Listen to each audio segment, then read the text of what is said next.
Years after the election of President Tinubu, none of the party organs is functioning.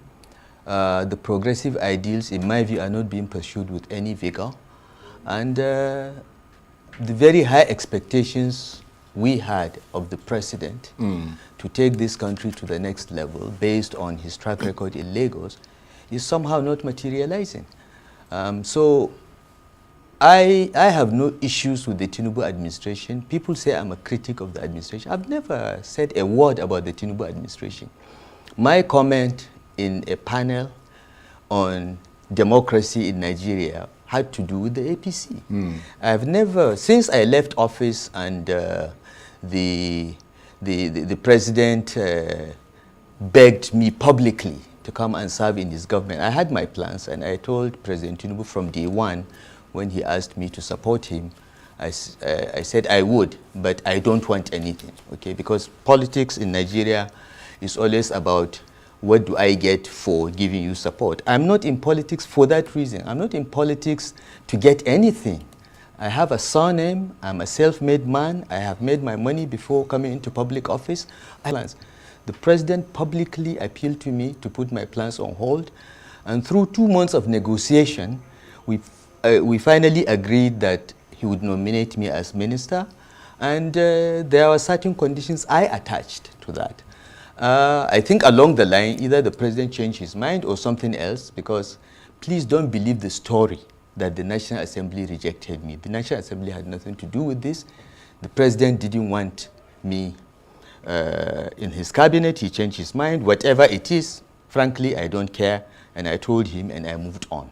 And so I make any comment about how the party is running or not running, or I visit a friend of mine, Tinubu's hacks go on, oh, it's because he didn't get a ministerial nomination. Guys, I was minister 20 years ago, all right, in my 40s, and I told Tinubu I did not want to be minister. I was not interested. He appealed to me, begged me, and gave me a challenge. What was the challenge?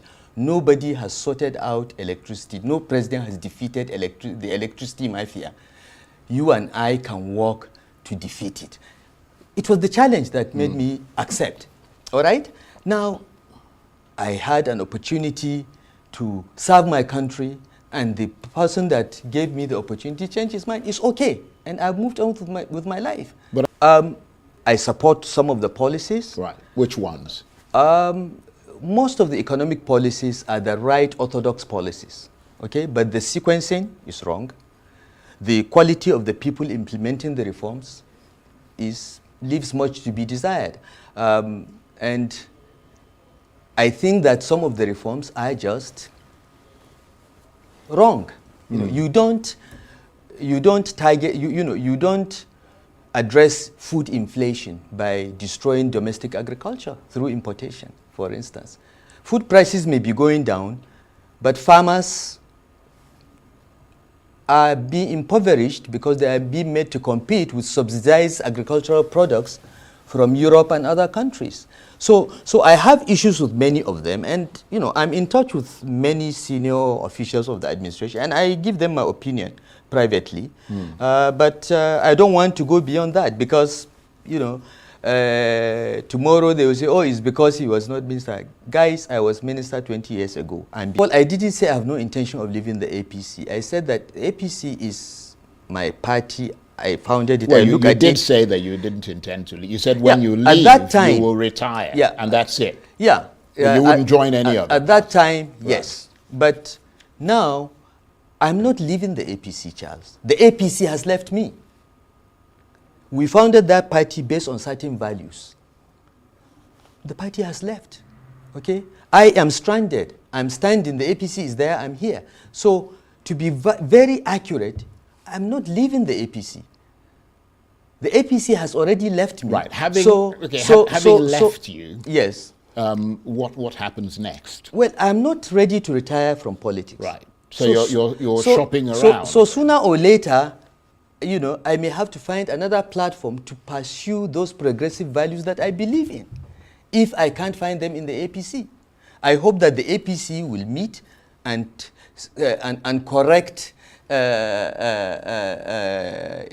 its journey and then maybe some of us can look at it again. But Right. for now, there are many of us that cannot recognize the party. It is not what we worked hard to create. And fulfill those ambitions. Actually, I've never had an ambition in politics. I got. So you didn't want to be governor of? I didn't Kaduna want to be State? governor. Look, President Buhari, and you can ask him anytime, more or less forced me to run for governor of Kaduna State. I was afraid of running because I've never run for office.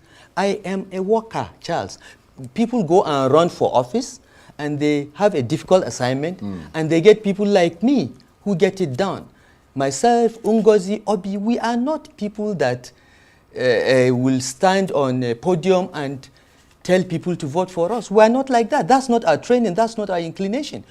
But after we formed the APC, and I was in the National Executive Committee, I was Deputy National Secretary, and we are preparing for the 2015 elections, President Buhari called me and said, go and run for governor. I said, no, sir.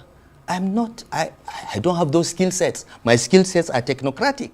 He said, no, go. We had 3 conversations before I accepted. And now that you've run, Yeah. you've been bitten by the bug, have you?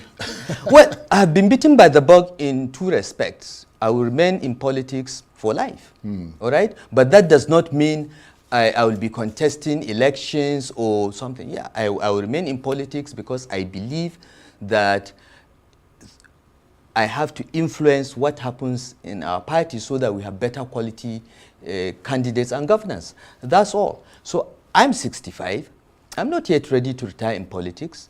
I intend to remain in politics. So sooner or later, if APC doesn't sort itself out and come back to those progressive values that I stand for and where I'm standing, I will find another platform that has similar values and move on. Well, You know, first of all, I think it should be clear that the fact that I'm in the APC doesn't mean that I cannot visit a friend of mine who is in the PDP or SDP, okay? So anytime I visit anyone that is not APC, say, oh, he's thinking of leaving the party. In fact, about 2 months ago, one character in Kaduna posted on his Facebook page that I've collected PDP membership card in my ward. It was totally untrue. When I visited my brother and friend Shehu Gabam at the SDP headquarters, oh, he has joined the SDP. Again, not true. I don't know where I will end up if the APC doesn't come back to where we started. But one thing I can tell you for sure is that PDP is not a party that I will go to, ever. Okay? right. I have thought about that. I've decided that long ago, and nothing has changed. In fact, if anything, PDP has gotten worse. Right. So I can tell you, rule out PDP.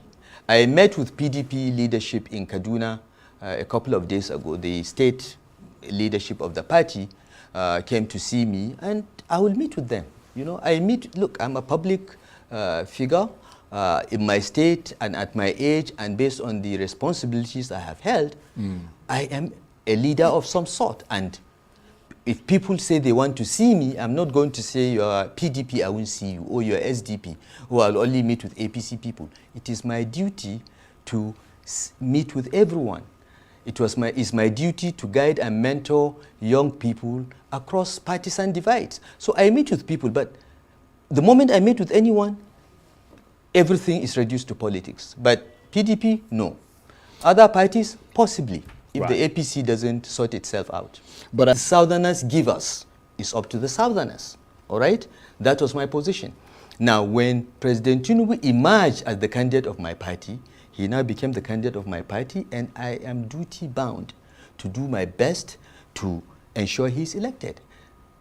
For me, the hierarchy of commitment is God, country, party. Yeah, but he's president now. Okay. And he's going for a second term, probably. He's Would going you support him in 2027? I don't know. I will evaluate the situation at the time, and I will consult widely, because it's not, when I supported President Tinubu before the primaries, it was a decision that we took, the leaders of the APC took in Kaduna.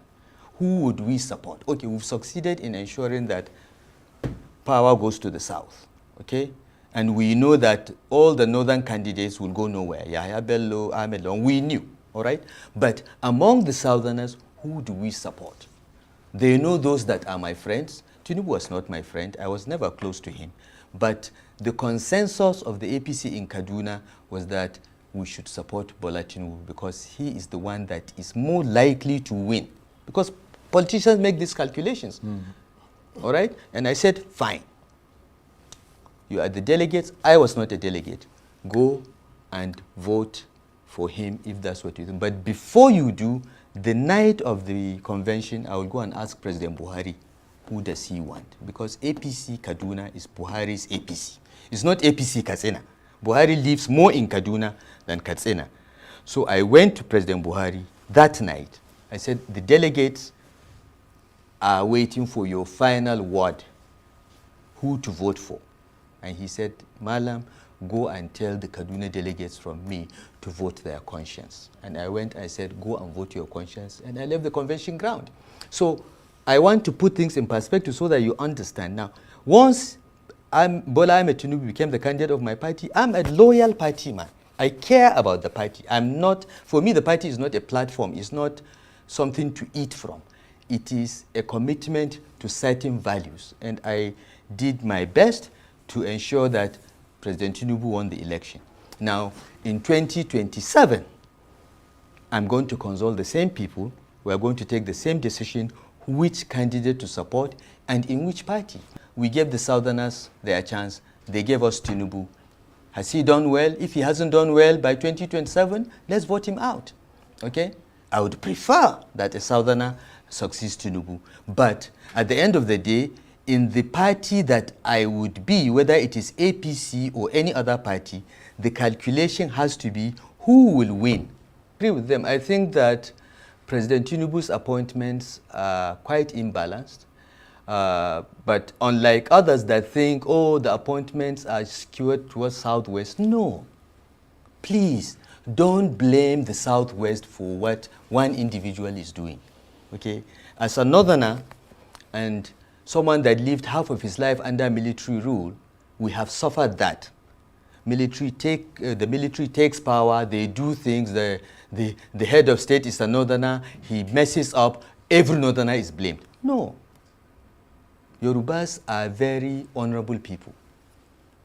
Okay? But there's a difference even in Yoruba land between an OMOLUABI, okay, who is the ideal Yoruba person with morals and character, and an area boy. Okay? So I want people to stop saying it's Southwest. Look, President Tinubu is appointing his own boys. Not because they are Yoruba, but because they are his own boys. And most of the appointments do not even reasonably cover the Southwest. Okay, so people should stop confusing the two. The appointments are not balanced. Yes, definitely. He has been my friend for many, many years. But he is not my friend anymore. Because for me, the word friendship is a very important concept. God gave us our relatives. He chose our relatives for us. We have no choice. But thank God we can choose our friends. And for me, a friend is someone that has some fidelity to some ethical and moral standards. And Basani is not my friend. Nuribadu is not my friend. They were my friends at some point, but not anymore. Okay? As to what is happening in Kaduna, I don't comment on any job that I walked away from. I left BPE 22 years ago. I only went there to interview the DG for my PhD something, and then they came and interviewed me when they were doing a review of the privatization program. Since I left the FCT, I never went back there until my former classmate in Barewa, Mohammed Bello, became minister and wanted to see me repeatedly, so I decided to drive into his office. I don't comment with what I'm done with, so I won't comment about Kaduna.